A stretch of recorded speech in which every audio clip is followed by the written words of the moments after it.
సిరిసిల్ల ఇటు సిద్దిపేట ఎహే అసలు సిసలు ధూమ్ధామ్ అంటే ఏంటిదో కండ్లారా చూసినానోళ్ళ నేను. మన కేసీఆర్ సారు బస్సు యాత్ర చేసిండు కదా, ఆఖరి రోజు సిరిసిల్లల రోడ్ షో సిద్దిపేటల బహిరంగ సభ పెట్టిండు. అడుగడుగున ఆ జనాలు, ఆ స్వాగతాలు, గులాబీ జెండా రెపరెపలు, తూటాలు లెక్క వేలిన కేసీఆర్ సారు మాటలు ఎహే ఇట్లా కూర్చొని చెప్పుడు కాదు కానీ మీరు సూచనే కావాలి. అగో చూడురి. వారెవ్వా, నిజం చెప్తున్నా, ఈ ఎంపీ ఎలక్షన్లల్లా మన గులాబీ గురి తప్పనే తప్పదుల్లో. ఎక్కువ సీట్లు మన బీఆర్ఎస్ పార్టీకే వస్తాయి, రాసి పెట్టుకోర్రి. ఇది నేననే మాట కాదు, తెలంగాణ మాట.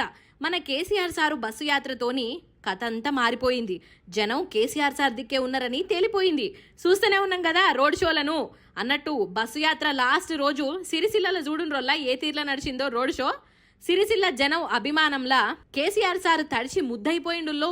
కరీంనగర్ సీటు కారుకే అని జనాలు ఫిక్స్ చేసేసిర్రు.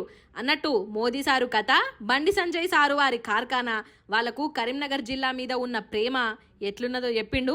ఒక్క ముక్కల ఇనుండ్రి. పొద్దున లేస్తే హిందూ హిందూ అని మాట్లాడే బండి సంజయ్ వేములవాడకి ఏమన్నా ఒక రూపాయి ఇస్తామని చెప్పిండ్రా? వేములవాడ దేవస్థానాన్ని బాగు చేస్తామని చెప్పిండ్రా?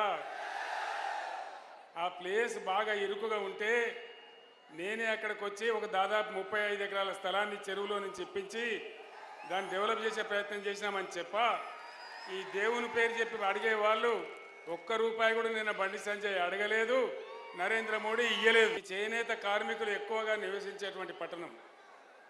గతంలో ఇక్కడ చాలా ఆత్మహత్యలు జరిగినాయి. ఇక్కడ 370 కోట్ల రూపాయల బకాయిలు రావాల్సి ఉన్నాయి. దాన్ని ఈమని అడిగితే మీకెందుకు, మీరు నిరోధులు అమ్ముకోండి, పాపడాలు అమ్ముకోండి అంటే నాకు కోపం వచ్చి నేను ఒక మాట అన్నా.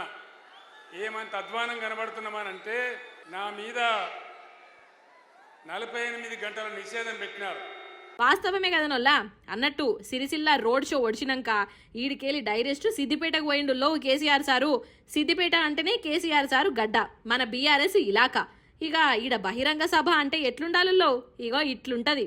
జనంతోని సిద్దిపేట కిటకిటలాడింది.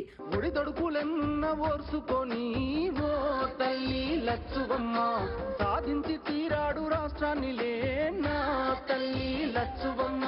కన్నీళ్లు మింగిన కడుపులోకి తానే బుక్కెడు పువ్వైనాడు. ఉరితాడు పూగిన రైతు ఇంట పంట రాసి కేసీఆర్ అయినాడు. ముసలి తల్లి పెద్ద కొడుకైనాడు, చెరిపిత చెరగని చరితైనాడు. పోరాటం అన్నది తల్లి, పోరాటం అన్నది కొత్తగాదేమో తల్లి లచ్చువమ్మ. బాపు ఆరాట పడుతుంటే రాష్ట్రమేదే నా తల్లి లచ్చువమ్మ. సిద్దిపేట గడ్డ మీదకెళ్ళి పువ్వు పార్టీ గుట్టును, షెయి పార్టీ మోసాన్ని బయట పెట్టిండు. అగో ఇంకొక 3-4 రోజులు చూపెట్టి 1,00,000 ఓట్ల మెజార్టీ సిద్దిపేట గడ్డ మీద మనందరం ప్రతిజ్ఞ తీసుకుందాం. సిద్దిపేట నుంచే 1,00,000 మెజార్టీ ఇద్దామా? జై తెలంగాణ. కారు గుర్తుకే, కారు గుర్తుకే.